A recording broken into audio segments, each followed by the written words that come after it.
राधा सोमी जी। बाणी बाणी अज्ञात अनामी सतनाम सतपुरुष की।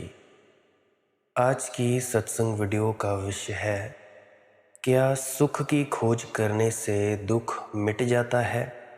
तो चलिए इसी विषय के संदर्भ में आज की सत्संग की वीडियो की चर्चा आरंभ करते हैं। गुरु प्यारी सत्कारयोग सत्संगत जी, मेरे प्यारे गुरु के सत्संगियों प्रेमियों, मैं सोचता था क्या आपसे कहूँ, कौन सी आपकी खोज है, क्या जीवन में आप चाहते हैं। ख्याल आया उसी संबंध में थोड़ी बातें आपसे करूं तो उपयोगी होगा। मेरे देखे जो हम पाना चाहते हैं उसे छोड़कर और हम सब पाने के उपाय करते हैं, इसीलिए जीवन में दुख और पीड़ा फलित होते हैं। जो वस्तुतः हमारी आकांक्षा है, जो हमारे बहुत गहरे प्राणों की प्यास है, उसको ही भूलकर और हम सारी चीज़ें खोजते और इसलिए जीवन एक वंचना सिद्ध हो जाता है। श्रम तो बहुत करते हैं और परिणाम कुछ भी उपलब्ध नहीं होता। दौड़ते बहुत हैं लेकिन कहीं पहुंचते झरने उपलब्ध नहीं होते। जीवन का कोई स्रोत नहीं मिलता है। ऐसा निष्फल श्रम से भरा हुआ हमारा जीवन है। इस पर ही थोड़ा विचार करें, इस पर ही थोड़ा विचार मैं आपसे करना चाहता हूँ। क्या है हमारी खोज?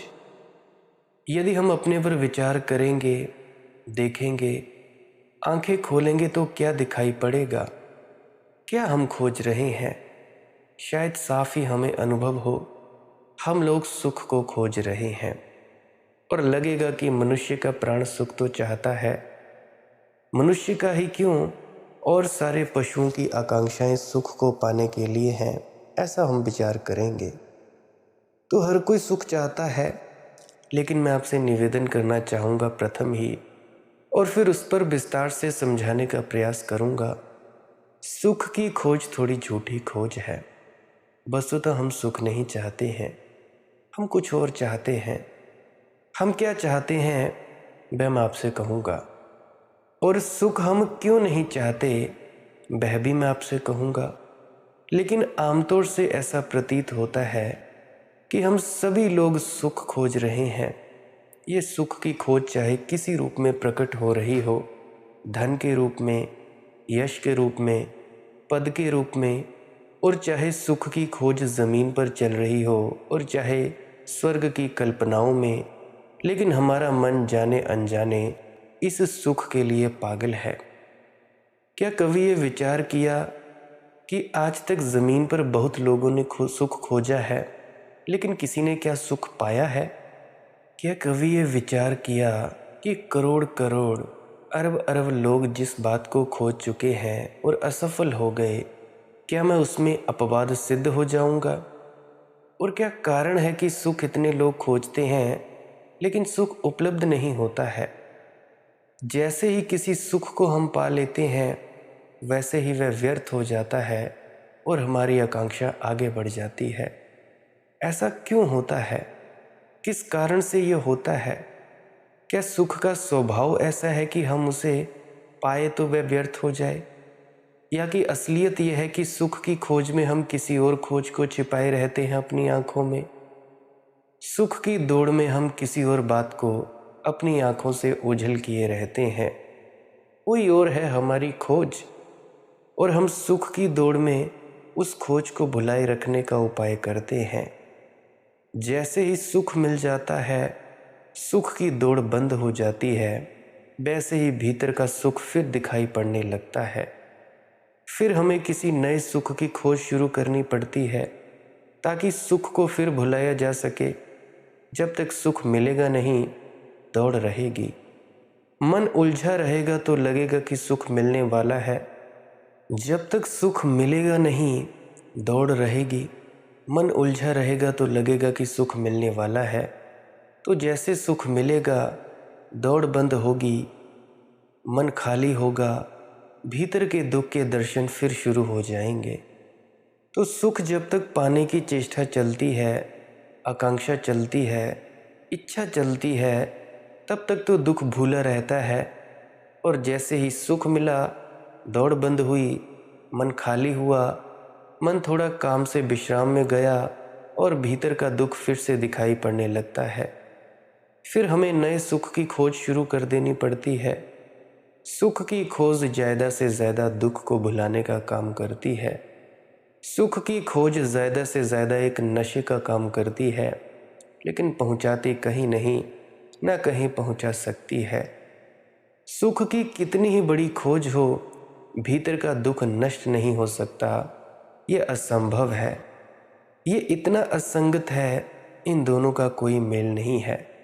कई दफ़ा मैं एक कहानी सुनाता हूँ, तो मैंने सुना है एक मुसलमान बादशाह था। एक रात अपने महल में सोया हुआ था। अंधेरी रात है, आधी रात है, ठंड के दिन है, सर्दी ज़ोर से है। उसने देखा उसके छप्पर पर कोई ऊपर चल रहा है। पुराने ज़माने के मकान थे, छप्पर हिलने लगा। उसने पूछा, कौन है इस अंधेरी रात में, आधी रात में छप्पर के ऊपर कौन है? और राजा के भवन के ऊपर से आवाज़ आई, मैं हूँ एक नागरिक। राजा ने पूछा, नागरिक हो और भवन के ऊपर छप्पर पर क्या कर रहे हो? क्या तुम चोर हो? उसने कहा कि नहीं, चोर नहीं हूँ, बल्कि मेरा ऊँट खो गया है, उसको खोज रहा हूँ। राजा ने कहा, पागल, ऊँट खो जाए तो उसे भवन के छप्परों पर खोजा जाता है? ऊँट कभी छप्परों पर खोता है या छप्परों पर खोजने से मिल जाएगा? ऊपर से आवाज़ आई कि मैं तो आपका ही अनुकरण कर रहा हूँ। अगर आप सिंहासन पर बैठकर सोचते हैं कि सुख मिल जाएगा, अगर आप सोचते हैं कि धन मिलने से सुख मिल जाएगा, अगर आप सोचते हैं राज्य उपलब्ध हो जाने से प्राणों की प्यास तृप्त हो जाएगी, और अगर आप सही हैं तो फिर मैं कौन सी बड़ी भूल कर रहा हूँ? छप्पर पर ऊँट भी खोया हुआ मिल सकता है। राजा हैरान हुआ। वह आदमी पागल नहीं मालूम होता। भागकर बाहर आया। उसने लोगों को कहा, पकड़ो, ऊपर कोई है। वह आदमी तो नहीं मिला। बहुत खोजा गया, पर नहीं मिला तो नहीं मिला। छप्पर पर तो नहीं मिला। लेकिन दूसरे दिन एक और घटना घटी। दूसरे दिन राजा भी महल में खोजने से नहीं मिला। वह भी रात ही चला गया। छप्पर पर ऊँट खोजने से नहीं मिलेगा, छप्पर पर ऊँट खोता भी नहीं है। लेकिन हम सारे लोग वही खोज रहे हैं। हम खोज रहे हैं सुख। क्यों खोज रहे हैं सुख? सुख खोज रहे हैं ताकि दुख मिट जाए। एक आदमी बीमार हो, स्वस्थ को खोजे, क्या होगा? क्या स्वस्थ खोजा जाता है? वह दौड़ता रहे दुनिया में और स्वास्थ्य की खोज करता रहे तो क्या होगा? स्वास्थ्य नहीं खोजा जाता, बीमारी मिटाई जाती है, बीमारी नष्ट की जाती है। जो जानते हैं वे सुख को नहीं खोजते, बल्कि दुख को मिटाने का कोई उपाय करते हैं। दुख मिटाया जा सकता है, सुख नहीं पाया जा सकता। और जो सुख को पाने में जाएगा, वह ज़्यादा से ज़्यादा दुख को भुलाने में समर्थ हो सकता है। थोड़ी देर के लिए विस्मरण हो सकता है, थोड़ी देर के लिए भूल सकता है, लेकिन दुख मिटेगा नहीं। दुख को मिटाना है तो दुख के कारण को जानकर, कारण को नष्ट करने से दुख नष्ट हो जाएगा। और जो दुख को नष्ट कर देता है वह ज़रूर सुख को उपलब्ध हो जाता है। और जो सुख को खोजता है वह दुख को कभी नष्ट नहीं कर पाता, वह दुख को कभी नहीं मिटा पाता। मैं आपसे कहूँ, हम सारे लोग जो भी YouTube के माध्यम से मुझे सुन रहे हैं, सुख खोज रहे हैं। ये वास्तविक बात नहीं है, वास्तविक खोज नहीं है। हमारी वास्तविक खोज है कि हम दुख को मिटाना चाहते हैं, लेकिन उस वास्तविक खोज को एक भ्रांत मार्ग से हम पकड़ते हैं और हमें लगता है कि हम सुख को पाना चाहते हैं। क्या मैं आपको याद दिलाऊं, दुनिया में दो ही तरह के लोग होते हैं। एक वे लोग जो सुख को खोजते हैं, एक वे लोग जो दुख को मिटाने को खोजते हैं। और ये ज़मीन आसमान का फ़र्क है दोनों में। ये शब्द एक से मालूम हो सकते हैं, ऊपर से देखने पर ऐसा लगेगा जो सुख को खोजता है वह भी वही खोज रहा है, जो दुख को मिटाने की खोज कर रहा है वह भी वही खोज रहा है। नहीं, बिल्कुल नहीं। ज़मीन और आसमान में भी इतना फ़र्क नहीं है जितना इन दो शब्दों में, दो बातों में फ़र्क है। जो सुख को खोजता है वह दुख में पड़ जाता है, और जो दुख को मिटाने को खोजता है वह सुख को उपलब्ध होता चला जाता है। ध्यान देना मेरी बातों को। क्या कारण है इसका? क्या कारण है? क्यों हम इस तथ्य को नहीं देखते कि हमारे भीतर दुख है? आप क्यों सुख को खोज रहे हैं? निश्चित ही जब आप सुख को खोज रहे हैं, ये इस बात का प्रमाण है और सबूत है कि आप सुखी हैं। अगर कोई आदमी सुखी नहीं है तो सुख को क्या खोजेगा? अगर कोई आदमी निर्धन नहीं है तो धन को क्यों खोजेगा? इसीलिए जो आदमी जितना ज़्यादा धन खोजता हो, जानना चाहिए उतना ही गहरा वह निर्धन होगा। नहीं तो क्यों खोजेगा? जो आदमी बीमार नहीं है वह स्वास्थ्य को क्यों खोजेगा? और जो आदमी ज़्यादा से ज़्यादा स्वास्थ्य को खोजता हो, जानना चाहिए वह उतना ही गहरा बीमार है। एक फ़कीर था, एक बहुत बड़े बादशाह थे, उसका प्रेम था। उस फ़कीर से गांव के लोगों ने कहा, बादशाह तुम्हें इतना आदर देते हैं, इतना सम्मान देते हैं, उनसे कहो कि गांव में एक छोटा सा स्कूल खोल दें। उसने कहा, मैं जाऊं, मैंने आज तक कभी किसी से कुछ मांगा नहीं, लेकिन तुम कहते हो तो फिर मैं तुम्हारे लिए मांगूंगा। वह फ़कीर गया। वह राजा के भवन में पहुंचा। सुबह का वक्त था और राजा अपनी सुबह की नमाज पढ़ रहा था। फ़कीर पीछे खड़ा हो गया, नमाज पूरी की, प्रार्थना पूरी की। बादशाह उठा, उसने हाथ ऊपर फैलाया और कहा, हे परमात्मा, मेरे राज्य की सीमाओं को और बड़ा कर, मेरे धन को और बढ़ा, मेरे यश को और दूर तक आकाश तक पहुंचा।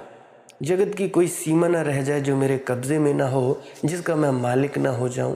हे परमात्मा, ऐसी कृपा कर। उसने प्रार्थना पूरी की, वह लौटा। उसने देखा कि फ़कीर सीढ़ियों से नीचे उतर रहा है। उसने चिल्लाकर आवाज़ दी, क्यों वापस लौट चले? फ़कीर ने कहा, मैं सोचकर आया था कि किसी बादशाह से मिलने आया हूँ। यहाँ देखा कि मैंने यहाँ भी भिखारी मौजूद है, और मैं तो दंग रह गया। जितनी बड़ी जिसकी मांग हो उतना ही बड़ा वह भिखारी होगा। तो आज मैंने जाना कि जिसके पास बहुत कुछ है, बहुत कुछ होने से कोई मालिक नहीं होता। मालिक की पहचान तो इससे होती है कि कितनी उसकी मांग है। अगर कोई मांग नहीं तो वह मालिक है, बादशाह है, और अगर उसकी बहुत बड़ी मांग है तो उतना बड़ा भिखारी है। इसलिए दुनिया बहुत अजीब है मेरे मित्रों। यहाँ जो बहुत मांग रहे हैं और बहुत धन है, बहुत खोज है, बहुत पद है, जानना कि भीतर बहुत निर्धन और दरिद्र होंगे। उसी को भुलाने के लिए उपाय कर रहे हैं, अन्यथा कोई कारण नहीं है। इसीलिए दुनिया में बड़े से बड़ा धन है, आदमी अपने भीतर बहुत गहरे में निर्धन होता है, और बड़े से बड़े पदों पर बैठा हुआ व्यक्ति अपने भीतर बहुत दयनीय और दरिद्रता से भरा हुआ होता है। और बहुत बड़ी महत्वाकांक्षा के लोग दुनिया को जीत लेने की आकांक्षा रखते हैं, भीतर बहुत कमज़ोर होते हैं, अपने को जीतने में बहुत असफल और असमर्थ होते हैं। तो ये जो मैंने कहा, ये हमारी खोज है, चाहे धन की, चाहे यश की, चाहे सुख की, मूलतः तो सुख की खोज है। ये हम सुख इसीलिए खोजते हैं कि वह जो हमें दुख प्रतीत होता है वह मिट जाए। लेकिन क्या ये उचित होगा? क्या ये उचित होगा कि दुख भीतर है, उसे मिटाने के लिए हम सुख खोजें? या यह उचित होगा कि दुख अगर भीतर तो उसके कारण को खोजें? पहचाने के कौन सा कारण है मेरे भीतर जिसके कारण मैं दुखी और पीड़ित हूँ, और उस कारण को मिटाए और उस कारण से मुक्त हो जाए। क्या ये वैज्ञानिक होगा, या पहली बात वैज्ञानिक होगी? क्या कोई बीमारी हो तो उसके कारण खोजकर उस बीमारी को नष्ट करना होगा, या किसी काल्पनिक स्वास्थ्य को खोजने के लिए हिमालय और पहाड़ों पर जाना होगा? लेकिन हमें ऐसा दिखाई पड़ता है, और ये मनुष्य की बुद्धि के सबसे बड़े भ्रमों में से, सबसे बड़े झूठे तर्कों में से एक तर्क है कि जब उसे दुख अनुभव होता है तो बहुत सुख को खोजने लगता है। ये खोज वास्तविक ना होकर, दुख को मिटाने वाली ना होकर, दुख को भुलाने वाली हो जाती है। और स्मरण रखें, दुख से भी खतरनाक बात दुख को भुला देना है, क्योंकि जो चीज़ भूल जाती है ऊपर से वह भीतर सरकती रहती है और फैलती चली जाती है। इसीलिए ऊपर हम सुख को खोजते जाते हैं और भीतर दुख घना होता जाता है, और भीतर चित्त की परत पर गहरे अचेतन और गहरे मन के कोनों में, मन के भवन के बहुत दूर के कमरों में, प्रकोष्ठों में, तल घरों में हमारा दुख फैलता चला जाता है। ऊपर हम सुख को खोजते रहते हैं, भीतर दुख घना होता जाता है। जितना ज़्यादा बाहर सुख की खोज होगी, उतने ज़्यादा दुख के कारण मजबूत हो जाएंगे और भीतर दुख घना हो जाएगा और व्याप्त हो जाएगा। सुख के खोजी अंत में पाते हैं कि दुख में घिर गए हैं। इसीलिए मैंने प्रारंभ में ही ये बात आपको कहनी चाहिए। इस संबंध में थोड़ी आपसे बात कहूँ, ये सुख की खोज एकमात्र भ्रांति है, एकमात्र अज्ञान है। सुख की खोज से दुख नहीं मिटेगा। दुख के निदान, दुख के कारण को जानने, पहचानने और अमटाने से दुख मिटेगा। तो पहली तो बात यह है कि सुख की खोज भ्रांत है और दुख को स्पर्श भी नहीं करती है। दुख के ऊपर ऊपर फैल जाती है और दुख बहुत मजबूत बना रहता है, उसे कहीं भी नहीं छूती है। ये वैसी ही है जैसे कोई एक वृक्ष हो और हम उसकी जड़ों को तो काटे नहीं और उसके पत्तों को काटते रहें। क्या आप जानते हैं कि पत्तों के काटने से और ज़्यादा पत्ते वृक्ष में आ जाएंगे? क्या कोई वृक्ष पत्तों के काटने से नष्ट होता है? नहीं, और भी सघन हो जाता है, और भी घना हो जाता है, और भी उसके विकास के मार्ग खुल जाते हैं। वृक्ष नष्ट होता है जड़ों को नष्ट करने से। सुख की खोज दुख के पत्तों को छांटने जैसी है, दुख की जड़ को नष्ट करने जैसी नहीं है। जो व्यक्ति सुख की खोज कर रहा है उसे मैं अधार्मिक कहता हूँ, और जो व्यक्ति दुख के कारणों को नष्ट करने की खोज कर रहा है उसे मैं धार्मिक कहता हूँ। उनको धार्मिक नहीं कहता जो मंदिर जा रहे हैं, प्रार्थना कर रहे हैं, सत्संग सेंटरों में जा रहे हैं, क्योंकि हो सकता है उनका मंदिर जाना और प्रार्थना करना सभी सुख की खोज हो, दुख को मिटाने का वैज्ञानिक उपाय नहीं है। इस बात को ठीक से समझ लेना तुम सब। ये हो सकता है कि मंदिर में उनकी प्रार्थना सुख को ही पाने की खोज का हिस्सा हो और वह भगवान को भी सुख की खोज में आध्यात्म बनाना चाहते हों और वहाँ भी जाकर प्रार्थना कर रहे हों सुख को पाने की। और अगर भगवान उन्हें सुख देता हुआ मालूम पड़े तो वे मानेंगे कि भगवान है और कुछ नारियल जल भभूत आदि चढ़ाएंगे, फूल माला चढ़ाएंगे। और अगर सुख देता हुआ ना मालूम पड़े तो वे इनकार करेंगे कि भगवान का कोई प्रमाण नहीं है, कोई प्रमाण नहीं मिलता, हम तो दुखी हैं। उनकी सुख की खोज ही उन्हें दुकान से हटाकर मंदिर तक ले जा सकती है। लेकिन सुख के खोजी को मैं धार्मिक नहीं कहता हूँ। एक दुनिया है जहाँ हम धन कमा रहे हैं, भवन बना रहे हैं, यश प्रतिष्ठा को इकट्ठा कर रहे हैं, संग्रह कर रहे हैं, परिग्रह कर रहे हैं। एक सीमा आती है कि मनुष्य को दिखाई पड़ता है कि इससे तो दुख मिटता नहीं और मुझे चाहिए सुख। यह भी हो सकता है कि इसी प्रतिक्रिया में, इसके रिएक्शन में वह सारा घर द्वार छोड़ दे, संपत्ति छोड़ दे, साधु हो जाए, कष्ट झेलने लगे, शरीर की पीड़ा देने लगे, भूखा रहने लगे, शरीर को कोड़े मारने लगे, कांटों पर सोने लगे, धूप में पड़ा रहने लगे, नंगा रहने लगे, जितने कष्ट शरीर को दे सकता है देने लगे। लेकिन स्मरण यह हो सकता है कि सारा कष्ट और पीड़ा भी स्वर्ग में, इस लोक में, परलोक में, इस जन्म में, अलग जन्म में कहीं सुख को पाने की आकांक्षा से किया जा रहा हो, ये कृत्य अधार्मिक हो जाते हैं। ये तो आपको ज्ञात ही होगा, सारे धर्मों ने स्वर्ग की कल्पना की है और स्वर्ग में उन सभी सुखों की व्यवस्था की है जो यहाँ हमें उपलब्ध नहीं है या जिनकी यहाँ वर्जना है और निषेध है। ये किस बात का सबूत है? ये इस बात का सबूत है कि जो लोग इस लोक में सुख पाने में असमर्थ हो जाते हैं, उनकी आकांक्षाओं की हद नहीं है। वे परलोक में उन्हीं सुखों को पाने की कामना से फिर पीड़ित हो जाते हैं। ऐसा मुल्क है, ऐसे लोग हैं जिन्होंने स्वर्ग में कल्पना की है शराब के झरने बहुत हैं, यहाँ शराब निषिद्ध है। धर्म कहते हैं यहाँ शराब पीना बुरा है, लेकिन बड़े आश्चर्य की बात है, वे धर्म जो कहते हैं शराब पीना बुरा है, वे ही कहते हैं जो शराब नहीं पिएंगे ऐसे स्वर्ग में जाएंगे जहाँ शराब की नदियाँ बहती हैं। ये विरोध दिखाई पड़ता है। ये समझ में आता है कि जिन्होंने यहाँ शराब छोड़ी है उन्होंने इस वजह से भी छोड़ी हो सकती है कि वे ऐसे स्वर्ग में प्रवेश पाना चाहते हैं जहाँ शराब के झरने बहते हों और नदियाँ बहती हों। यहाँ जिन जिन कामनाओं को निषेध किया गया है उन्हीं कामनाओं की परिपूर्ण तृप्ति की व्यवस्था स्वर्ग में की गई है। ये सब विभूषित, प्यासे, भूखे, सुख लोभी लोगों की कल्पनाओं से ज़्यादा नहीं हो सकते हैं।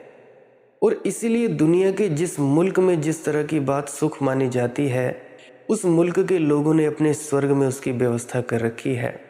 सभी मुल्कों के स्वर्ग एक जैसे नहीं है, गौर करना तुम, क्योंकि सभी मुल्कों की सुख की कामनाएं अलग अलग हैं। अगर आप तिब्बत में पैदा हों तो वहाँ सर्दी बहुत दुख है, वहाँ ठंड बहुत पीड़ा देती है। इसीलिए उन्होंने अपने स्वर्ग में उष्ण की कामना की है। वहाँ सर्दी बिल्कुल नहीं है, बर्फ़ बिल्कुल नहीं है, पहाड़ बिल्कुल नहीं है, मैदान है। तो तिब्बतियों का जो स्वर्ग है वहाँ सर्दी बिल्कुल नहीं है, वहाँ उत्तप्त वातावरण है। लेकिन हमारा जो स्वर्ग है वहाँ शीतल हवाएं बहती हैं। गर्म मुल्क का स्वर्ग अलग होगा। तिब्बतियों का जो नरक है वहाँ बर्फ़ ही बर्फ़ है, वहाँ जो पड़ेगा गल जाएगा। हम गर्म मुल्क के लोग हैं, गर्मी कष्ट देती है, हमने नरक में कष्ट की व्यवस्था कर रखी है। और शीतलता सुख देती है तो स्वर्ग को एयर कंडीशनड कर रखा है। ठंडे मुल्क के लोग हैं, उनकी कल्पना में ठंड बहुत पीड़ा दे रही है। उन्होंने अपने स्वर्ग में गर्मी की व्यवस्था कर ली और नरक में सर्दी की व्यवस्था कर ली है। ये हमारी सुख दुख की कल्पनाओं के प्रक्षेपण हैं, उसके ही प्रोजेक्शंस हैं, उसका ही विस्तार है। तो हम जिन सुखों को यहाँ नहीं पा पाते, बहुत से लोग जो यहाँ पीड़ित रह जाते हैं, यहाँ अनुभव करते हैं कि नहीं मिलता, उससे भी वे जागते नहीं, उससे भी उन्हें ख्याल नहीं आता कि मेरी सुख की खोज गलत है। बल्कि ये ख्याल आता है कि इस संसार में सुख की खोज गलत है, उस संसार में सुख खोजना चाहिए। सुख की खोज मौजूद रह जाती है। अगर सुख की खोज के पीछे कोई सन्यास में गया हो तो वह सन्यासी भी, वह साधु भी संसारी का हिस्सा है, संसार के बाहर नहीं है। बहुत से व्यक्ति हैं जो नामदान केवल इसीलिए लेना चाहते हैं क्योंकि वे चाहते हैं वे संसारी ज़िंदगी अच्छी तरह से व्यतीत कर पाएँ, अच्छी तरह से उन्हें वो चीज़ें मिल जाएं जिनकी वो कामनाएं करते हैं, जिनकी वो इच्छाएं करते हैं। तो मैं कहता हूँ ऐसे व्यक्ति कोई सत्संगी नहीं है, कोई धार्मिक नहीं है। ये व्यक्ति संसार का हिस्सा है, संसार के बाहर नहीं है। भजन सिमरन करते नहीं और त्राही त्राही करते रहते हैं कि हे भगवान तूने क्या किया, हे अल्लाह ताला तूने क्या किया, हे बाबा जी महाराज तूने क्या किया। तो उसकी खोज कभी टूटी नहीं। अभी उसे ये स्मरण नहीं आया कि सुख की खोज ही भ्रांत है, चाहे इस लोक में चाहे उस लोक में। उस लोक में तो और भी ज़्यादा भ्रांत है, और भी ज़्यादा, क्योंकि और भी ज़्यादा कल्पना की बात होगी। हम कल्पना में उन्हीं बातों की व्यवस्था कर लेते हैं जो हमारे भीतर कहीं हमारे चित्त को पकड़े रहती है। मैंने सुना है एक घर में एक कुत्ते और बिल्ली दोनों का आवास था। दोनों साथ साथ रहते थे तो मित्रता हो गई थी। एक रात दोनों सोए, बहुत उठते तो बिल्ली बहुत प्रसन्न थी, उसकी आंखों में बड़ा जोश था, बड़ी अकड़ कर चल रही थी। तो कुत्ते ने पूछा, बात क्या हो गई? बिल्ली ने कहा, रात तो गजब हो गया, वर्षा आने को है, बादल घिर गए हैं। रात मैंने क्या देखा, तब मैंने देखा कि इस वर्ष वर्षा में पानी की वर्षा नहीं हो रही है बल्कि चूहे बरस रहे हैं।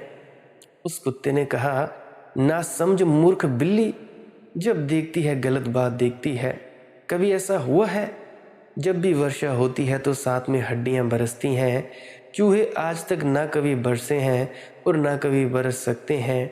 कुत्ते के स्वर्ग में हड्डियां होंगी, बिल्ली के स्वर्ग में चूहे होंगे। बिल्ली के सपने में वही होगा जो उसका सुख है, कुत्ते के सपने में वही होगा जो उसका सुख है। क्या आपको पता है स्वर्ग में जिन लोगों ने अप्सराओं की व्यवस्था कर रखी है और उनके अंग अंग का वर्णन किया है, क्या ये वे ही लोग नहीं होंगे जो स्त्रियों से यहाँ अतृप्त रह गए हैं? क्या ये सच्चाई नहीं है? तुम ही मुझे बताओ कमेंट सेक्शन में, क्या ये सच नहीं है? क्या ये मन शास्त्र इतना भी नहीं समझ सकता कि हम इतने अंधे हैं कि ये भी नहीं जान सकते कि जिन्होंने स्वर्ग में अप्सराओं के अंग प्रत्यंग की बड़ी बड़ी सुंदर कल्पना की है और एक एक अंग का वर्णन किया है, ये लोग वे ही लोग होंगे जो स्त्री से यहाँ अतृप्त रह गए हैं और स्त्री की कल्पना वहाँ तक चली गई है, स्वर्ग तक चली गई है। आपको ये पता है, स्वर्ग में अप्सराएं कभी वृद्ध नहीं होती, सदा युवा रहती हैं, चिर युवा रहती हैं। कि आपको पता है, स्वर्ग में कल्प वृक्ष होते हैं जिनके नीचे बैठते ही सब कामनाएं पूरी हो जाती हैं। जो धर्म कहते हैं सब कामनाएं छोड़ दो, वे ही धर्म कहते हैं कामना छोड़ने वाले लोगों को स्वर्ग मिल जाएगा, जहां कल्प वृक्षों के नीचे बैठकर सारी कामनाएं तृप्त हो जाती हैं। तो मैं तुम सबसे कहता हूँ, ये सब सुख का ही विस्तार है। ये कोई धर्म की खोज नहीं है, ये कोई वास्तविक जीवन की दिशा नहीं है। और इस अर्थ में सारी दुनिया के धर्मों ने उन लोगों को जो उनकी बातों को मानेंगे स्वर्ग की व्यवस्था दे दी है, और उन लोगों को जो उनकी बातों को नहीं मानेंगे नरक की व्यवस्था दे दी है। जो उनकी बातों को मानेंगे उनको सुख का आयोजन है, और जो नहीं मानेंगे उनके लिए दुख की बड़ी व्यवस्थाएं हैं। और कितना आश्चर्यजनक है, स्टालिन को, हिटलर को या मुसोलिनी को जिन बातों का पता नहीं होगा कि आदमियों को किस किस भ्रांति कष्ट दिए जाएं, उनके बहुत पुराने गुरुओं ने सब ग्रंथों में लिख दिया है। नरक में कौन कौन से कष्ट दिए जा सकते हैं, कौन कौन सी कल्पना की जा सकती है, वह बहुत पहले कर ली गई है। अभी बाद में फेसिस्ट मुल्कों ने आदमियों को परेशान करने की बहुत इजाज़तें निकाली। अगर उनको समझ होती और वह सारे पुराने ग्रंथ पढ़ लेते और नरक में क्या क्या योजना की गई है, अगर उनको जान लेते तो उनके कारागृह और भी समृद्ध हो जाते। वहाँ वे और परेशान करने के, टॉर्चर करने के, लोगों को पीड़ा देने की नई नई इजाद जान सकते।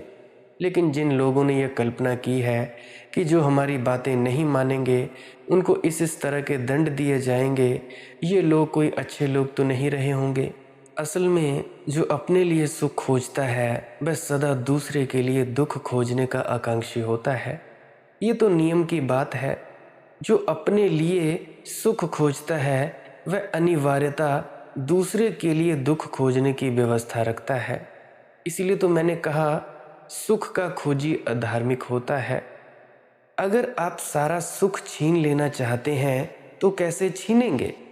जब तक कि दूसरे लोगों का सारा सुख आपके पास ना आ जाए। आप कैसे सुखी हो जाएंगे? सबका सुख छीन लो, ये सुख के कामियों ने नरक की भी कल्पना की है, जहाँ की जो उनके विरोध में है उनको डाल दिया जाएगा। और आप हैरान हो जाएंगे, छोटे छोटे निर्दोष पापों के लिए, जिनको कि पाप भी कहना कठिन है, उनके लिए इंटरनल कंडेमनेशन तक की भी व्यवस्था अनंत काल के लिए की रखी है। एक आदमी जिंदगी में कितने पाप कर सकता है? अगर मैं हिसाब लगाऊं तो जितने पाप किए होंगे, कल्पना में किए होंगे, अगर सबका भी कोई सख्त से सख्त मजिस्ट्रेट से फैसला करवाऊं तो 5 साल से ज़्यादा सज़ा मिलना मुश्किल है। 5 साल की सज़ा होगी, 100 साल की सज़ा होगी, लेकिन इंटरनल कंडेमनेशन, अनंत काल तक नरक में पड़े रहना, ज़रूर किन्हीं दुष्ट मनों की, किन्हीं बहुत वायलेंट, किन्हीं हिंसक मनों की यह कल्पना है। लेकिन जो आदमी भी सुख की खोज करता है वह आदमी हिंसा होता ही है, क्योंकि उसके भीतर होता है दुख, उसके भीतर होती है परेशानी, उसके भीतर होती है अशांति, और सुख की वह खोज करता है। लेकिन भीतर इतना बेचैन, अशांत, परेशान और दुखी होता है कि वह कभी किसी दूसरे को सुख में नहीं देख सकता। दूसरे को सुख में देखना उसे कठिन हो जाएगा। वह तत्क्षण दूसरे के सुख को मिटा देना चाहेगा कि मुझे सब मिल जाए और शेष सबका सब छिन जाए। ये जो दौड़ है, क्राइस्ट को जिन लोगों ने जिस दिन सूली दी गई उस दिन उनके सारे शिष्य उनके पास इकट्ठे थे, और उन शिष्यों ने क्राइस्ट से पूछा कि यह खतरा मालूम होता है कि शायद आप पकड़ लिए जाएं और आपको सूली दे दी जाए, तो आप कृपा करके ये तो बता दें कि हमने जो आपके साथ इतनी तकलीफ़ें सही, मरने के बाद स्वर्ग में हमारी पद प्रतिष्ठा क्या होगी? आपको पता है, ये क्राइस्ट से उनके शिष्यों ने पूछा कि आप कल अगर मर गए तो कम से कम इतना तो आश्वासन दे दें कि जब आप मर जाएंगे, जब हम भी मरकर स्वर्ग में आएंगे तो कौन कहाँ बैठेगा, परमात्मा के आसपास की क्या व्यवस्था होगी, किसका क्या पद होगा। ये कैसे लोग रहे होंगे और क्राइस्ट के मन को कैसा नहीं लगा होगा, कैसी दया नहीं आई होगी। कैसे पागल लोग जो कहते हैं हमने इतना छोड़ा, इतना खोया, आपके पीछे इतनी तकलीफ उठाई। वह जो आदमी गहरी भूख से मर रहा है, उपवास कर रहा है, शरीर को कष्ट दे रहा है, ऐसे फकीर हुए हैं जिनको कोड़े मार रहे हैं जिंदगी भर, क्योंकि यह ख्याल है कि शरीर को जितना सताओगे परमात्मा उसके प्रतिफल में लोगों को उतना ही सुख देगा। ये सब सुखवादी हैं, ये सब मटेरियलिस्ट हैं, ये सब के सब सुख की खोज कर रहे हैं, ये उस जगत में सुख की व्यवस्था करने के लिए तकलीफ झेल रहे हैं। ये तकलीफ वास्तविक नहीं है, ये तपस्या झूठी है। तपश्चर्या तभी वास्तविक होती है जब वह सुख की खोज के लिए ना हो, बल्कि दुख के मूल कारण मिटाने के लिए हो। जब वह दुख के भीतर से मूल कारण नष्ट करने के लिए हो, तभी वह खोज सच्ची खोज है। तो सबसे पहली ज़रूरत तो ये है कि हम ये जान लें, ये पहचान लें, चाहे इस लोक में चाहे परलोक में सुख की जो आकांक्षा है वही भटकाने वाला तत्व है, वही भ्रांत दिशा में ले जाने वाला ख्याल है। आखिर क्यों है ये भ्रांति दिशा में ले जाने वाला? भ्रांत दिशा में ले जाने वाला इसीलिए नहीं है कि दूसरों ने कहा, शास्त्रों ने कहा, साधुओं ने कहा है, गुरुओं ने कहा है, इसीलिए नहीं। अगर आप खुद अनुभव करें, विचार करें तो आपको दिखाई पड़ेगा कि सुख कहीं भी ले जाने में समर्थ नहीं है। कभी आप कल्पना में भी विचार करें, जो भी सुख आपने पाना चाहा है, अगर उसे पा लें तो फिर क्या करोगे? क्या करेंगे उसको पाकर? फिर क्या होगा? उसके बाद बात खत्म हो जाएगी। यताति का उल्लेख है, पुरानी कहानी है। यताति 100 वर्ष का हो गया, मरने का हुआ। एक पुराना राजा था, काल्पनिक कथा होगी, मरने को हो गया, मौत करीब आ गई। यताति ने कहा, ये क्या, अभी तो मैं जी भी नहीं पाया, कोई सुख पा भी नहीं पाया और मौत आ गई। ये कैसा अन्याय है परमात्मा, और मैं तो रोज़ पूजा करता था, प्रार्थना करता था, ये कैसा धोखा है। मौत ने कहा, क्या 100 वर्ष बीत गए, तुम सुख उपलब्ध नहीं कर पाए? यताति ने कहा, अभी तो कुछ भी नहीं मिला, अभी तो खाली हाथ हूँ, कृपा करो 100 वर्ष मुझे और दे दे। मौत ने कहा, मैं असमर्थ हूँ, मुझे तो किसी को ले जाना पड़ेगा। तुम्हारे लड़कों में से कोई राज़ी हो जाए तो मैं उसको ले आऊँ, तुमको छोड़ जाऊँ, तुम उसकी उम्र ले लो और 100 वर्ष जी लो। उस बूढ़े ने अपने लड़कों से हाथ जोड़े और प्रार्थना की कि कृपा करो और मुझे उम्र दे दो। कौन लड़का देगा?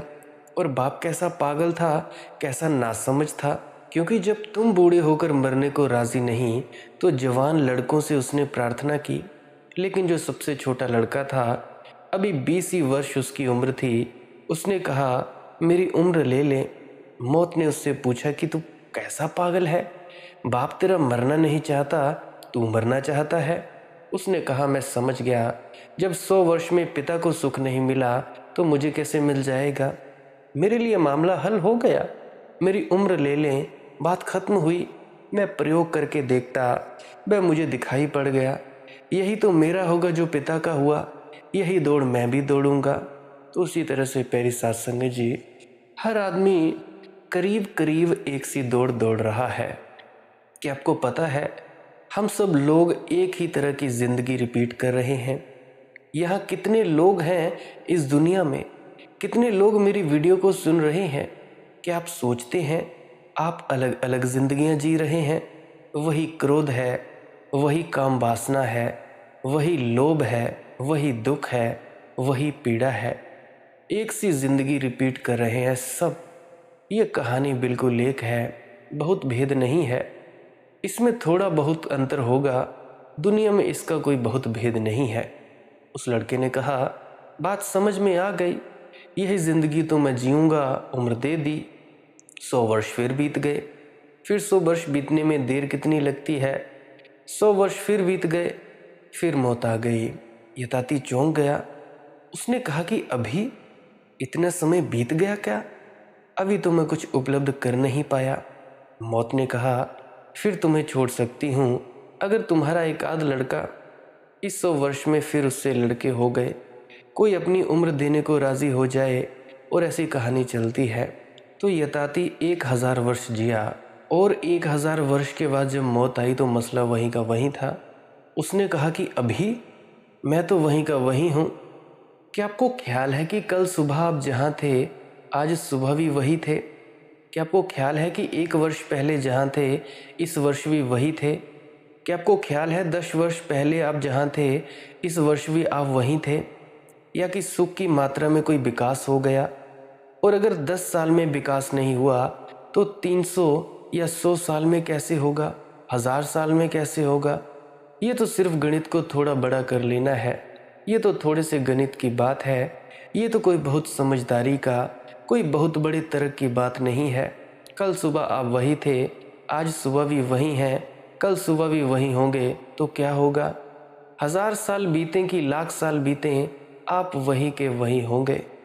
इस जीवन में जिसे हम सुख की खोज मानकर चलते हैं, कभी कोई उपलब्धि नहीं हुई है, ना हो सकती है।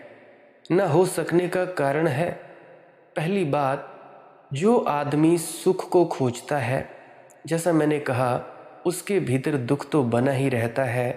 वह तो कहीं जाता नहीं, सुख से छूता भी नहीं। सुख की नई नई झलक विलीन हो जाती है, दुख फिर आके खड़ा हो जाता है। इसीलिए सारी दुनिया में सुख के जो पागल हैं, वे नए से नए सेंसेस की, नए से नए संवेदनाओं की खोज करते हैं, नए से नई संवेदनाओं की खोज करते आ रहे हैं। और यही कारण है कि विज्ञान ने बहुत सी नई संवेदनाएं खोज दी हैं, जिनको हम सुख की संवेदनाएं कहें। और यही कारण है कि विज्ञान का ये स्वर्गवादी धार्मिक जो है विरोध में पड़ गए। 2 तरह के सुखवाद हो गए दुनिया में, दोनों में झगड़ा हो गया और लोग विज्ञान की सुखवाद की ओर जल्दी झुक गए, क्योंकि परलोक की रोटी का क्या विश्वास। इस लोक में जो रोटी मिलती है वह ज़्यादा विश्वास है, असंदिग्ध है, उस पर शक नहीं किया जा सकता। जब तक दुनिया में विज्ञान नहीं था, ये तथाकथित धर्म का, ये जो स्वर्ग और नरकवादी धर्म है, ये जो सुख का विश्राम दिलाने वाला धर्म है कि जो ऐसा करेगा उसे सुख मिलेगा, जो ऐसा नहीं करेगा उसे दुख मिलेगा, ऐसा जो धर्म है जिसका प्रलोभन और भय से नाता है, जो प्रलोभन देता है कि ये सुख देंगे तुमको, इस तरह के जीवन जियो, तो जो सुख पाने के आकांक्षी हैं उस तरफ का जीने को राज़ी हो जाते हैं। इस तरह का जो धर्म है, विज्ञान का जब तक जन्म नहीं हुआ अकेला था। सारी दुनिया धार्मिक मालूम पड़ती थी। फिर एक नया प्रतियोगी पैदा हुआ इधर, कम से कम 500 वर्षों में, और विज्ञान ने कहा, छोड़ो स्वर्ग की बकवास, हम यही बनाए देते हैं। छोड़ो अप्सराओं की फिक्र, हम अप्सराएं ज़मीन पर खड़ी कर ही दे देते हैं। छोड़ो ये फिक्र, हम यही भवन बनाए देते हैं जो कि सुखद होंगे। और बड़े ज़ोर से पागलपन शुरू हुआ ज़मीन को ही स्वर्ग बनाने का। धार्मिक लोग घबरा गए, झूठे धार्मिक लोग सब घबरा गए, क्योंकि बड़ी दिक्कत हुई। उसमें ग्राहक छिन जाने का डर बहुत से ज़ोर से पैदा हो गया, क्योंकि ग्राहक परलोक की दुकान पर अब राज़ी नहीं हो सकते थे।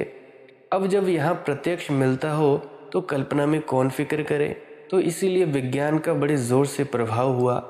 सारी दुनिया में विज्ञान का भौतिकवाद प्रभावी हो गया। धार्मिक लोग गाली देने लगे कि हम आध्यात्मिक हैं और ये भौतिकवादी हैं। तो मैं आपसे कहूँ, भौतिक का ही भौतिकवाद से विरोध हो सकता है, आध्यात्मिक का भौतिकतावाद से कोई विरोध नहीं हो सकता है। कैसे हो सकता है? आध्यात्मवाद का भौतिकवाद से क्या विरोध हो सकता है? वे तो दिशाएं ही अलग हैं। लेकिन भौतिकवाद का भौतिकवाद से विरोध हो सकता है। पुराने तरह का जो मटेरियलिज्म था, वह जो स्वर्ग नरक की भाषा में सोचता था, पाप पुण्य के प्रतिफल देने की भाषा में सोचता था। अमीर आदमी हो ज़मीन पर तो हम कहते थे कि पिछले जन्मों के पुण्य कर्म का फल भोग रहा है, जबकि असलियत ये है कि इसी जन्म के पापों का फल है धन, पिछले जन्म के पुण्यों का फल नहीं। और गरीब था, दरिद्र था, तो उसको कहते हैं कि पिछले जन्म के पापों का फल भोग रहा है। ये हमारी व्यवस्था थी। हिसाब था कि लोगों के दिमाग में किसी तरह की क्रांति संभव ना हो, कोई विचार, कोई विद्रोह पैदा ना हो। लोगों को हमने तय कर रखा था कि जो गरीब है वह पाप की वजह से गरीब है, जो अमीर है वह पुण्य की वजह से अमीर है। ये सारी जो व्यवस्था थी, ये सारी की सारी पदार्थवादी भौतिकवादी व्यवस्था थी, सब मटेरियलिज्म था। तो इन सारे के सारे मटेरियलिज्म से साइंस के मटेरियलिज्म का विरोध हो गया। साइंस ने जो भौतिकवाद खड़ा किया वह सबल साबित हुआ। सारे धार्मिक घबरा गए और गाली देने लगे विज्ञान को।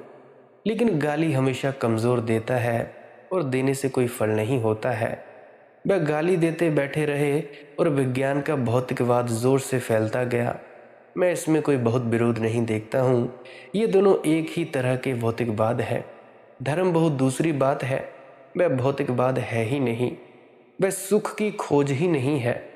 वह तो तभी शुरू होती है धर्म की बुनियाद, धर्म की दिशा। वह जो स्वाभाविक धर्म है उसकी दिशा तभी शुरू होती है जब कोई व्यक्ति सुख की दौड़ के भ्रम से जाग जाता है और उसे दिखाई पड़ता है ये तो पागल दौड़ है, इसका कोई अंत नहीं है, इसका कोई अर्थ नहीं है। जब ये दिखाई पड़ता है कि सुख की दौड़ कहीं भी नहीं ले जा सकती, उसी क्षण में उस भ्रम के टूट जाने पर व्यक्ति का चित्त किसी और दिशा में मुड़ना शुरू होता है और वह दिशा धर्म की दिशा होती है। हम अनेक अनेक प्रकारों के भौतिकवादी होंगे। कोई धार्मिक प्रकार का भौतिकवादी होगा, कोई वैज्ञानिक प्रकार का भौतिकवादी होगा, लेकिन ये सब भौतिकतावाद है। ये सब भौतिकवाद ही होंगे। दिखाई नहीं पड़ते। बहुत सूक्ष्म हो सकती है हमारी पकड़। हमारी मटेरियलिस्ट जो पकड़ होती है वह सूक्ष्म हो सकती है। मैं एक साध्वी से मिलता था, मेरे मित्र हैं, तो मैं उनके साथ एक कंसर्ट में गया।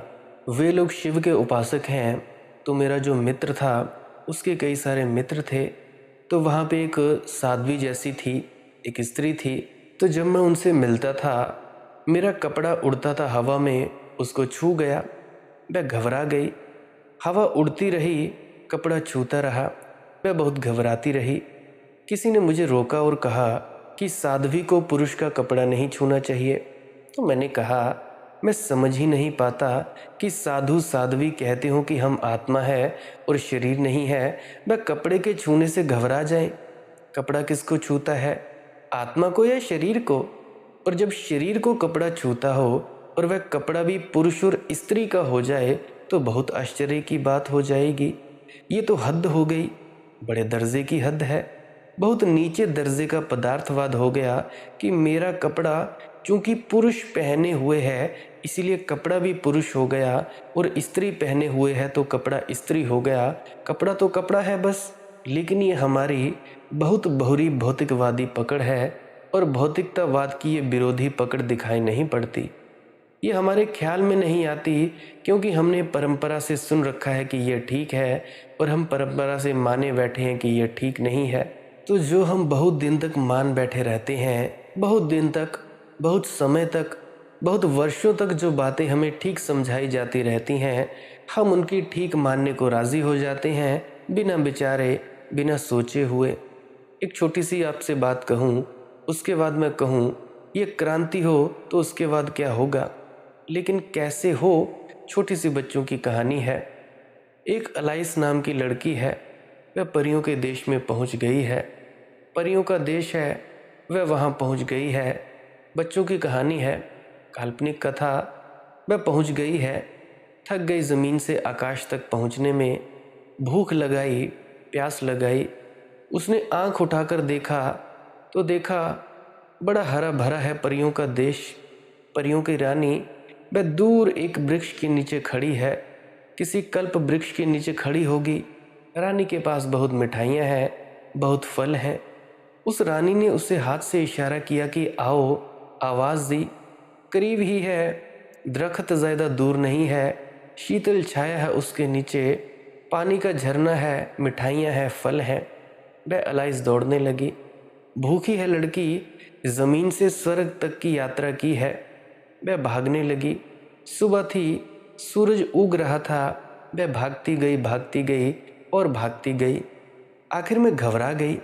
दोपहर हो गई और उसने खड़े होकर देखा, रानी और उसके बीच फासला उतना का उतना है, उसमें कोई फर्क नहीं पड़ता।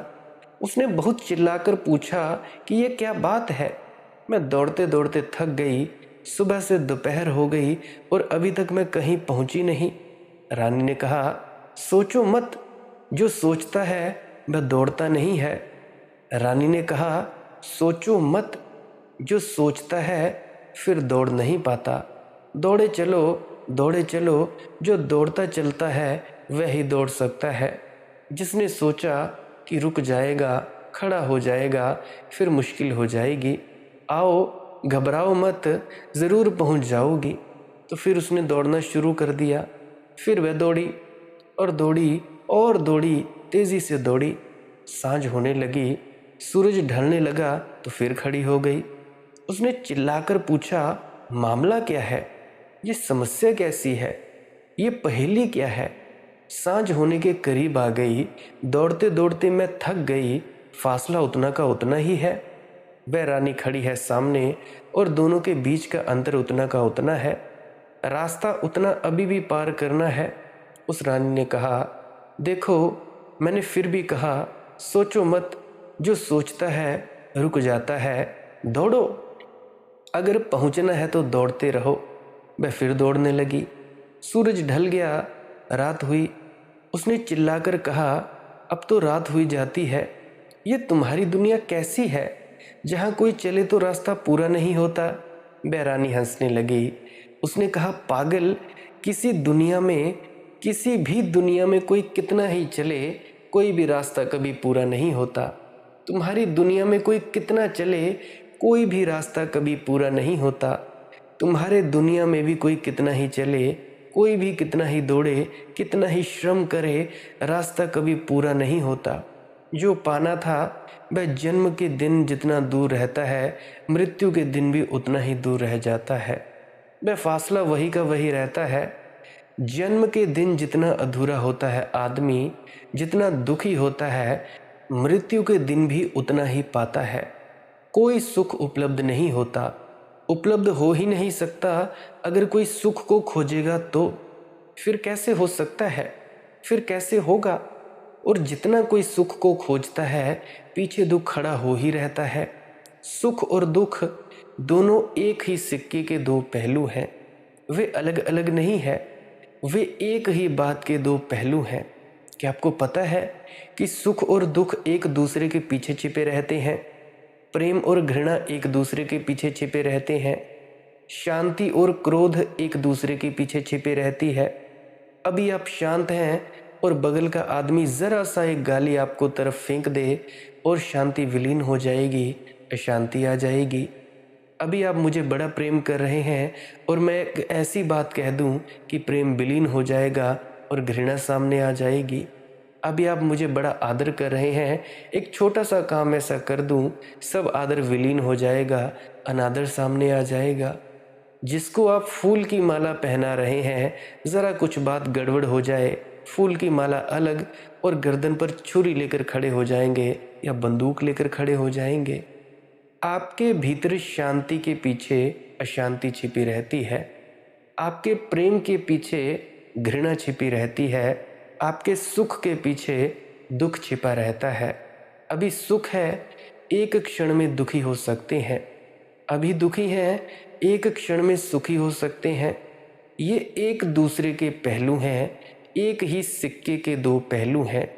तो जो आदमी कितना ही सुख को खोजे, जाएगा कहाँ? दूसरा पीछे छाया की तरह खड़ा हो जाएगा। आप कितना ही भागें, आपकी छाया आपके साथ होगी। कितना ही सुख खोजें, दुख पीछे छाया की भांति खड़ा रहेगा। ज़रा ही आंख मोड़ेंगे, पाएंगे वह मौजूद है। इसीलिए जिन्होंने सुख के जीवन का विश्लेषण किया हो, आप भी करें, कोई भी करे, उसे दिखाई पड़ेगा सुख की खोज कहीं ले जाती नहीं। ये बिल्कुल ही बंध्या, ये बिल्कुल मार्ग जो है बंध्या मार्ग है। इस पर कहीं कुछ उत्पत्ति नहीं होती, इस पर कुछ नहीं पाया जाता। ये बिल्कुल बांझ है। ये दिशा बिल्कुल ही उत्पत्तिहीन है, ये बिल्कुल उजड़ ज़मीन है, इस पर कुछ नहीं होता। ये सुख की खोज की जो ज़मीन है, ये जब दिखाई पड़े तब ये ख्याल में आए तो आपको लगेगा ये तो क्या हुआ, ये तो जीवन व्यर्थ गया, अब क्या करूं, अब क्या होगा। ये सुख की खोज तो सब फिजूल हो गई और मैं कहीं पहुंचा नहीं, अब क्या हो। तो आप अपने दुख को देखें कि वह कहाँ है। आप भीतर जाएं और पहचाने कि दुख कहाँ है दुख का क्या स्वरूप है, क्या मिलेगा। अगर भीतर झांक कर देखेंगे तो दुख के स्वरूप क्या मिलेंगे। हाथ पैर में दर्द है, ये दुख नहीं है, ये तो कष्ट है। ये तो दवा दे देंगे तो ठीक हो जाएंगे। किसी के शरीर में कोई बीमारी है, ये कोई दुख नहीं है, ये तो कष्ट है, ये तो इलाज से ठीक हो जाएगी। कष्ट को तो विज्ञान ठीक कर लेता है, लेकिन अगर कोई बीमारी ना हो, कोई हाथ पैर में तकलीफ ना हो, सब भांति सुविधा हो, घर में कोई असुविधा ना हो, तो क्या आप सोचते हैं आपके भीतर दुख नष्ट हो जाएगा। अगर ये सच होता तो महावीर को घर छोड़कर भागने का क्या सवाल था, बुद्ध को घर द्वार छोड़ देने का क्या सवाल था। सब सुख उनके पास था, कौन सी कमी थी, कौन सी बात नहीं थी, सब था। लेकिन भीतर दुख था। कष्ट ना हो इससे दुख नहीं मिटता, कष्ट सब मिट जाए दुख कोई और बात है। दुख क्या है, दुख है आत्म अज्ञान। स्वयं को ना जानना ही दुख है, स्वयं के परिचित ना होना ही दुख है, स्वयं से पहचान ना होना ही दुख है। खुद के स्वरूप के प्रति अनजान, अपरिचित, अज्ञान में बने रहना ही दुख है। दुख है एक कि मैं स्वयं को नहीं जानता हूँ, और जब तक मैं स्वयं को ना जान लूँ तब तक दुख के बाहर नहीं हो सकता हूँ। और जिस दिन मैं स्वयं को जान लूँ उसी दिन सुख के और आनंद के द्वार खुल जाएंगे और मैं दुख के बाहर हो जाऊंगा। तो स्वयं को जानना यही है यह चाबी, वह सीक्रेट, वह रहस्य जो मनुष्य को धर्म की दिशा में ले जाता है। और बस जान लें, कुछ भी होगा इसको जानना ही होगा जो भीतर बैठा है। कैसे इसे जानेंगे, कैसे इसे पहचानेंगे, क्या करेंगे जिससे यह जाना जा सके। एक छोटा सा काम करेंगे तो शायद यह जाना जा सके। इस छोटे से सूत्र को मैं अंत में आपसे कहता हूँ, अगर इसकी प्रयोग हो तो जाना जा सकता है कि भीतर कौन है। साधारणतः दुख आता है तो हम कहने लगते हैं कि मैं दुखी हूँ, सुख आता है तो हम कहने लगते हैं कि मैं सुखी हूँ। जो भी घटना हम पर घटने लगती है हम कहने लगते हैं मैं यही हूँ। बच्चा होता हूँ तो मैं कहने लगता हूँ मैं बच्चा हूँ। जवान होता हूँ तो मैं कहने लगता हूँ मैं जवान हूँ। बूढ़ा हो जाता हूँ तो मैं कहने लगता हूँ मैं बूढ़ा हूँ। यह मैं क्या बच्चा भी हो सकता है, जवान भी हो सकता है, बूढ़ा भी हो सकता है। ये मैं दुखी भी हो सकता है, सुखी भी हो सकता है। तो क्या इससे ये बात ख्याल में नहीं आती कि ये जो मैं नाम का तत्व होगा सुख से, दुख से, चुपचाप से, बुढ़ापे से अलग होगा। आप लोग सत्संग सेंटरों में जाते हो, मंदिरों में जाते हो, बैठते हो, आप चाहें तो भीतर जा सकते हैं किसी सत्संग सेंटर से, आप चाहें तो उसके बाहर आ सकते हैं।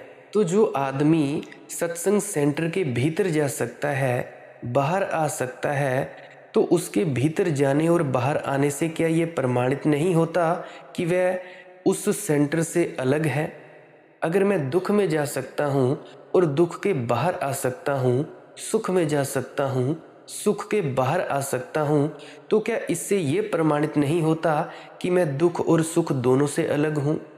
अगर मैं दुखी होता तो फिर मैं सुखी नहीं हो सकता था, अगर मैं सुखी होता तो फिर मैं दुखी नहीं हो सकता था। मैं सुबह एक झाड़ के नीचे बैठ जाऊं, सूरज निकलेगा, प्रकाश फैल जाएगा तो मैं कहूँगा कि मैं दिन हूँ, क्या मैं कहूँगा? रात आएगी, अंधेरा भर जाएगा तो क्या मैं कहूँगा कि मैं रात्रि हूँ? मैं कहूँगा कि मैंने देखा कि दिन आया, मैंने देखा कि रात आई और मैं तो अलग हूँ। तो जीवन के प्रत्येक अनुभव के साथ अपने को बांध देने से कि मैं यही हूँ, अज्ञान घना होता है और आत्मज्ञान प्रगाढ़ होता है। और जीवन के प्रत्येक अनुभव से स्वयं को पृथक कर लेने से कि मैं दुख को देखने वाला हूँ, दुखी मैं नहीं। मैं केवल सुख को देखने वाला हूँ, सुखी मैं नहीं।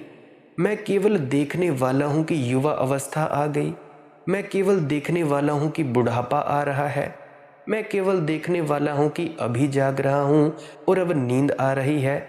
और मैं केवल देखने वाला हूँ कि दिन हुआ, प्रकाश हुआ, रात्रि हुई और अंधेरा हुआ। अगर यह दृष्टा का तत्व, यह वॉचर का तत्व, मेरे ख्याल से बहुत से लोगों ने जो 13 साल से लेकर 22-25 साल के होंगे मार्वल की मूवी देखी होगी, तो उसमें अभी नई सीरीज़ है हॉटस्टार पर, व्हाट इफ़ सीरीज़ चली है, उसका भाग 1 और भाग 2 देखना। उसमें जो एक वॉचर है क्या करता है? कुछ भी नहीं करता है, सिर्फ देखता है। वह दृष्टा है। तो उसी तरह से अगर यह दृष्टा का तत्व, अगर यह देखने वाले का बोध पृथक हो सके, अगर यह साक्षी का भाव पृथक हो सके, हो सकता है, निश्चित हो सकता है, पहाड़ खोदकर पानी निकाला जा सकता है, चांद पर यात्रा की जा सकती है, ग्रह नक्षत्रों की यात्राएं संभव हो जाएंगी, समुद्र के भीतर मीलों गहराइयों में रत्न खोजे जा सकते हैं, तो अपने भीतर इस स्वयं को क्यों नहीं खोजा जा सकता?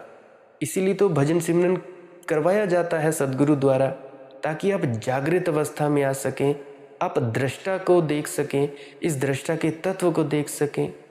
देखो, मनुष्य ने बड़ा पुरुषार्थ दिखलाया है बाहर के जगत में, इतना बड़ा पुरुषार्थ दिखाया है।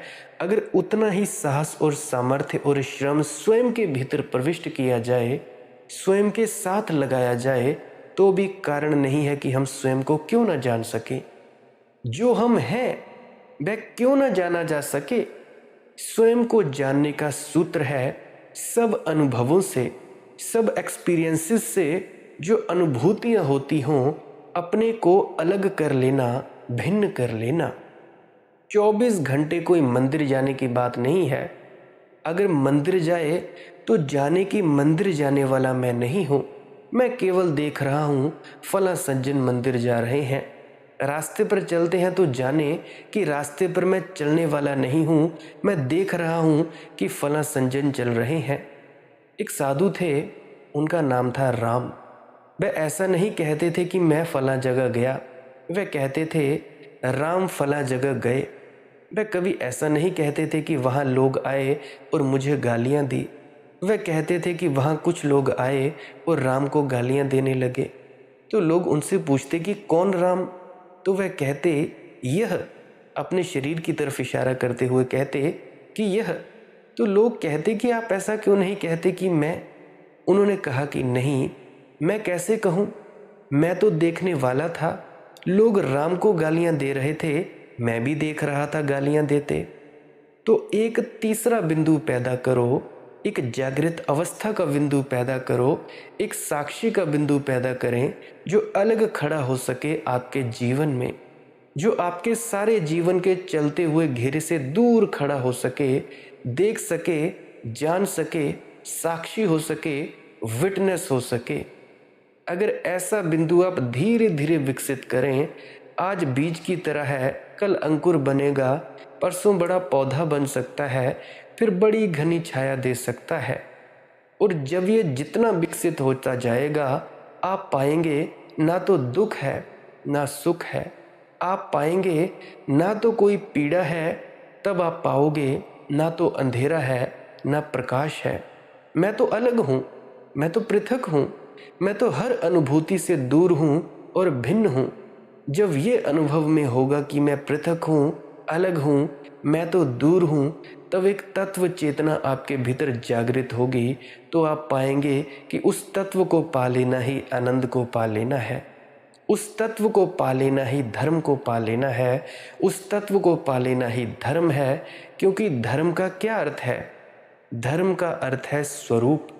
अपने खुद के स्वरूप को पा लेना धर्म है।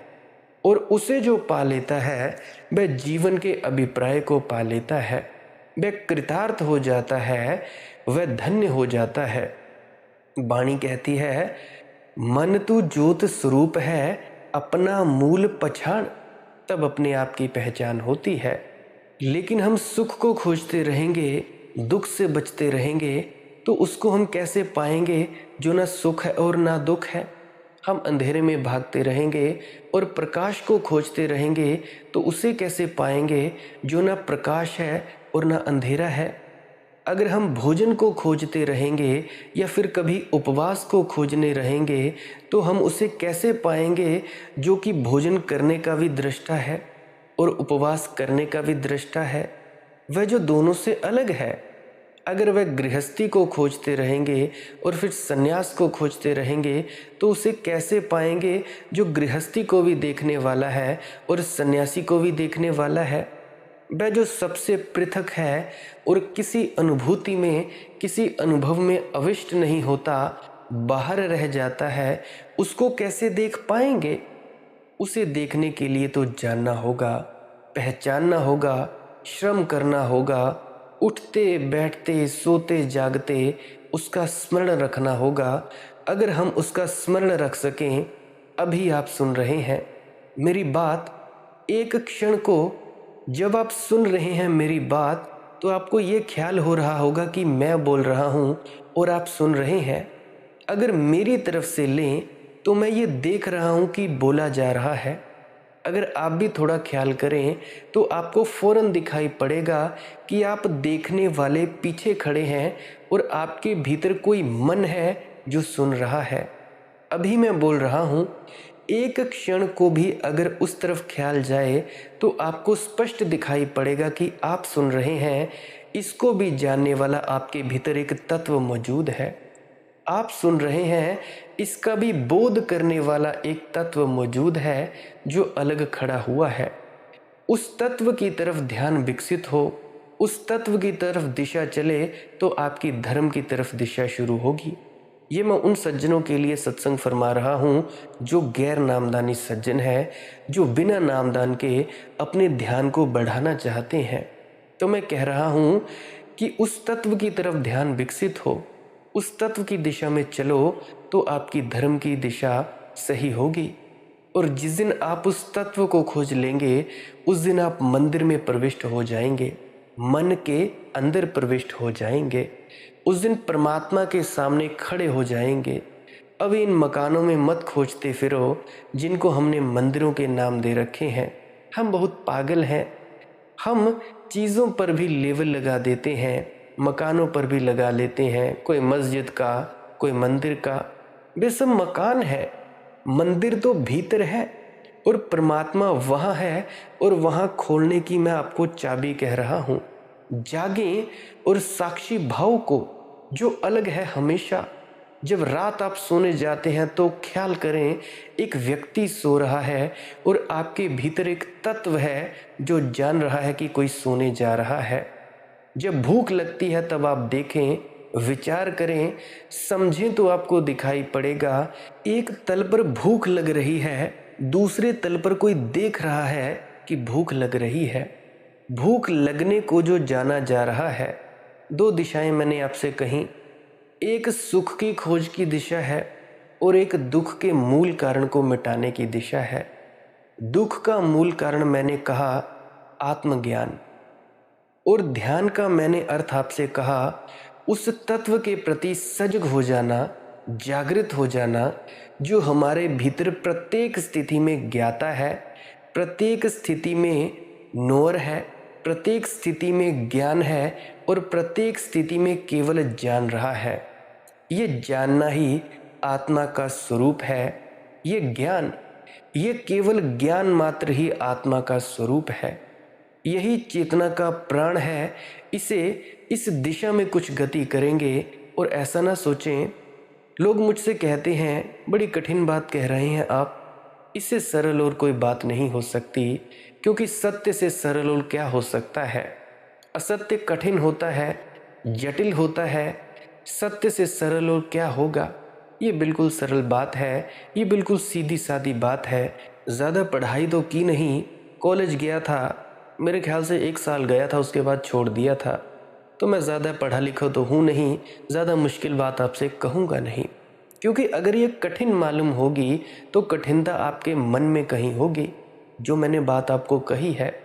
अगर ये जटिल मालूम होती है तो कोई पूर्व धारणाएं बनी होंगी जिनके कारण तुम्हें मेरी बात जटिल मालूम होती होंगी। अगर मन की सारी धारणाओं को एक क्षण अलग कर दें, अपने सीखे हुए सिद्धांत एक तरफ कर दें, तो सीधे जो मैं कह रहा हूँ उसके तथ्य पर, उसके फैक्ट पर विचार करें तो आपको स्वयं दिखाई पड़ेगा कि सीधी और सरल बात है। और जीवन में सत्य को पाया जा सकता है और प्रत्येक पा सकता है। ये कुछ चुने हुए लोगों का, कोई चूजन वन, उनका अधिकार नहीं है। सत्य सबका अधिकार है, प्रत्येक का स्वरूप सिद्ध अधिकार है। और अगर हम ना पा सकें तो हमारे अतिरिक्त और कोई जिम्मेवार नहीं होगा, और कोई जिम्मेवार नहीं होगा। उत्तरदायित्व हमारा है। इस उत्तरदायित्व को समझें, विचार करें, जीवन में प्रयोग करें, इसकी प्रार्थना आपसे मैं करता हूँ। और इस होश को बढ़ाने के लिए, भजन सिमरन करने के लिए सद्गुरु कहता है। भजन सिमरन है क्या? सिमरन है आपके सद्गुरु द्वारा कुछ शब्दों का जाप करना। काहे के लिए?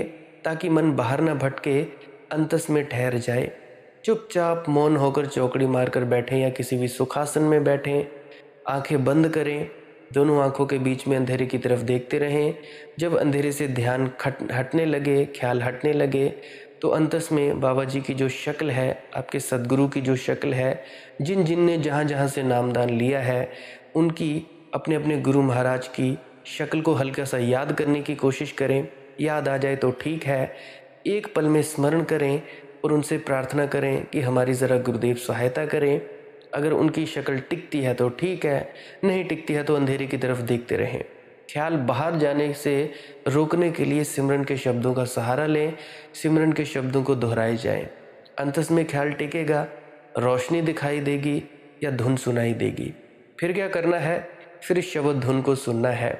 मेरे ख्याल से 1.5-2 घंटे इस एकाग्रता के आपको काम को करना है, सिमरन के शब्दों का जाप करना है, ताकि आपकी एकाग्रता बन सके। एकाग्रता ठहर जाए आपको तीसरे तिल पर, दोनों आंखों के मध्य में। फिर क्या करना है? आधे पौने घंटे के लिए धुन सुनने का अभ्यास करना है। शब्द धुन सुनते समय क्या क्या सावधानियां करनी है? ध्यान दोनों आंखों के बीच में। उस वक्त सिमरन के शब्दों का जाप नहीं करना है और ना ही सद्गुरु के स्वरूप को ध्यान करना है। बस दोनों आंखों के बीच में रोशनी या अंधेरे की तरफ देखते जाएं और धुन में तल्लीन हो जाएं, लीन हो जाएं। ये मत सोचें कि धुन झिंगुर की है, घंटे की है, शंख की है, ट्रेन की है, नगाड़े की है, बादलों की गर्जनों की है। इसकी फिक्र ना करें। जो भी आवाज़ आपको सुनाई देती है उसको सुने, आनंद लें और अपने आप को खुला छोड़ दें। फिर देखना ये आवाज़ आपको ऊपर की तरफ खींचेगी, एकदम से खींचेगी, बहुत तेज़ खींचती है। 1 सेकंड के 1,00,000वें हिस्से से भी तेज़ खींच लेती है। अब मुझे पता नहीं ये मैं क्या कह रहा हूँ, क्योंकि गणित भी मुझे इतना आता नहीं है, क्योंकि बुद्धि तो गुरु ने छीन ही ली है। जो भी कुछ कह पा रहा हूँ वो गुरु की मौज से ही कह पा रहा हूँ। तो मेरे गणित को हंसी मत करना या ऐसा मत समझना कि भाई ये क्या कह रहा है। मेरा कहने का मतलब ये है कि ये धुन बड़ी तेज़ी से ऊपर की तरफ खींचती है, रूहानी मंडलों की तरफ खींचती है। ये जो बाहर की धुन है, झिंगुर की, सन्नाटे की, इसमें कशिश थोड़ी कम होती है, पर ये विचारों को रोकने में बड़ी समर्थ होती है। दिन भर आप इसको सुनते जाएं, नहीं सुनती है तो कोई बात नहीं। और जो व्यक्ति एकाग्र होना चाहते हैं, एकाग्र नहीं हो पा रहे हैं, तो थोड़ा सिमरन के लिए बैठने से पहले लंबे लंबे श्वास लें। नाक से सांस लें, मुंह से छोड़ें। कोई 10-15 मिनट करें, उसके बाद अपना सिमरन चालू करें। फिर देखना मौज अपने सद्गुरु की, फिर देखना कैसे मौज होती है। गुरु प्यारी साध संगत जी, ये था भजन और सिमरन। आप जी ऐसे भजन सिमरन कर सकते हैं। मैं बस आपको याद दिलाता हूँ, 95% प्रक्रिया मैंने आपको बता दी है, और जो 5% जो गहन रहस्य है वो आपको आपके सद्गुरु द्वारा बता दिया गया है। जिनको नामदान नहीं मिला है वो लंबे लंबे श्वास लें, नाक से सांस लें, मुंह से छोड़ें, नाक से सांस लें, मुंह से छोड़ें। सहजता से लेना है, और जब रुक जाएं तो चुपचाप मौन होकर बैठ जाना है और अपने आप को खुला छोड़ देना है। जो होता है होने देना है। नींद आए तो सो जाना है, ना आए तो वो नींद ध्यान में तब्दील हो जाएगी या योग निद्रा में तब्दील हो जाएगी। गुरु प्यारी साध संगत जी, आज का सत्संग यही समाप्त होता है। सभी से प्रेम करें, किसी से नफरत ना करें। रोज नियमित रूप से भजन सिमरन करते रहिएगा। अगर आप जी को इस वीडियो से कुछ भी सीखने को मिला है तो आप जी इस वीडियो को लाइक कर सकते हो, कमेंट सेक्शन में राधा स्वामी लिख सकते हो। अगर नहीं पसंद आई है तो इस वीडियो को ज़रूर डिसलाइक करें। सब्सक्राइब कर सकते हैं इस चैनल को। अगर रोज़ाना सुबह 6 बजे से लेकर सुबह के 7 बजे तक सत्संग सुनना चाहते हो, अगर नहीं सुनना चाहते तब भी कोई बात नहीं, आपकी मौज है। नहीं सब्सक्राइब करना चाहते, आप जी की मौज है। फिर आप सर्च कर लिया करें मालिक की मौज सत्संग। और अगर कभी नया सत्संग ना डले तो पुराने सत्संग वीडियोस को अवश्य सुन लिया करें। अगर एक बार समझ ना आए, बार बार सुन लिया करें। मेरी वीडियोस का आप प्रयोग अलग अलग तरीक़ों से कर सकते हैं। ध्यान में उतरने के लिए कर सकते हैं, आनंद लेने के लिए कर सकते हैं, और भी जो आप चाहो उस प्रकार से आप जी प्रयोग कर सकते हैं। कोई प्रश्न हो, आप पुरानी वीडियो सुने या कमेंट सेक्शन में लिखें। इंस्टाग्राम, टेलीग्राम, फेसबुक या वहाँ पे सर्च करें मालिक की मौज सत्संग, वहाँ पे आप जी प्रश्न कर सकते हैं। मैं कोशिश करूँगा आपके प्रश्नों के जवाब देने की। मेरी बातों को आप इतने प्रेम और शांति से सुनते हो, इतनी देर तक सुनते हो, इतना प्रेम प्यार देने के लिए आपका बहुत बहुत धन्यवाद। उसके लिए मैं बहुत बहुत अनुग्रहित हूँ। और अब अंत में सबके भीतर बैठे परमात्मा को प्रणाम करता हूँ। मेरा प्रणाम स्वीकार करें।